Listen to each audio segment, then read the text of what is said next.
इस एपिसोड की शुरुआत वहीं से होती है जहाँ पे हमारा पिछला एपिसोड ख़त्म हुआ था। पिछले एपिसोड में हमने देखा था कि हमारा जो मेन कैरेक्टर होता है वो उस बंदे से फाइट करने जा रहा होता है। तभी हमें उस बंदे को दिखाया जाता है जो कि हमारे मेन कैरेक्टर के ऊपर अटैक करने जा रहा होता है। तभी हमारा मेन कैरेक्टर अपनी एक टेक्निक का यूज करता है जिसका कि नाम ब्लैक विंड होता है, जिससे वो एक्टिवेट होता है। जिससे हमें दिखाया जाता है कि हमारे मेन कैरेक्टर की तलवार से लाइट नहीं निकल रही होती जो कि उस बंदे को पीछे ढकेल देती है। तभी वो बंदा बोलता है, मुझे नहीं पता कि तुम आखिर यहाँ पर क्या सोच रहे हो दाऊद कैंपेबल। तभी हमें एलिया को दिखाया जाता है जो कि हमारे मेन कैरेक्टर से बोलती है, मिस्टर दाऊद कैंपेबल आपने जैसे बोला था कि मैं जो चाहूँ वैसा करूँ तो मैंने वैसा ही किया मिस्टर दाऊद कैंपेबल। तभी हमें उस बंदे को दिखाया जाता है जो कि बोलता है, मैंने तो नहीं कहा था कि तुम्हें होली एम्पायर में फाइट किसी से फाइट करना है।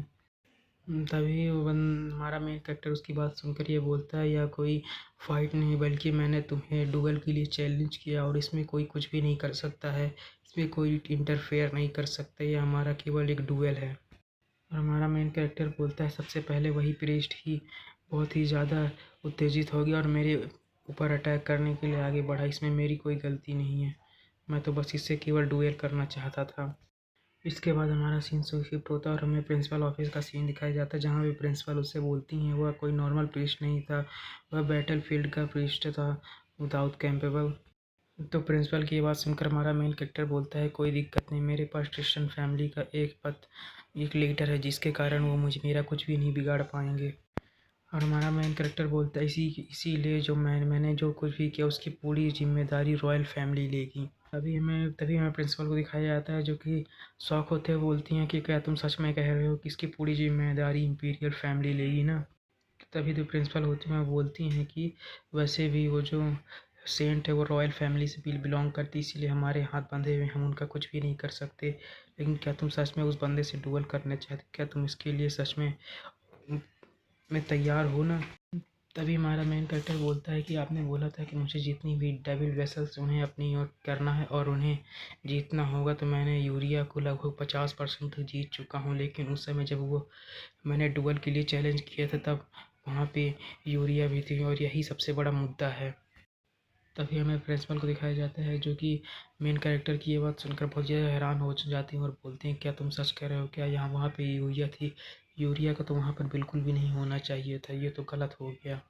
और हमारा मेन कैरेक्टर बोलता है, मैं तो यूरिया को वहाँ पर ताकि मैं फर्स्ट प्लेस पर आ सकूँ इसलिए मैं वहाँ ले गया था, लेकिन मुझे नहीं लगा था कि वहाँ पर ऐसी चीज़ें हो जाएंगी।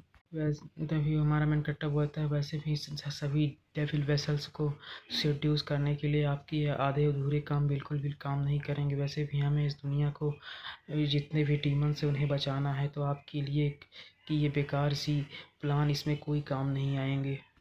तभी हमारा मेन कैरेक्टर बोलता है, पहले मुझे अपने बाहर के डेविल वेसल्स को सेड्यूस करने से पहले मुझे स्कूल की में जो डेविल वेसल्स उसे सेड्यूस करना पड़ेगा। वैसे भी मेरी उनसे उससे स्टूडेंट प्रेसिडेंट और हीरो कैंडिडेट से मेरी वैसे भी कोई पहले दुश्मनी नहीं है, तो मैं उन्हें पहले सेड्यूस करने की कोशिश करूँगा।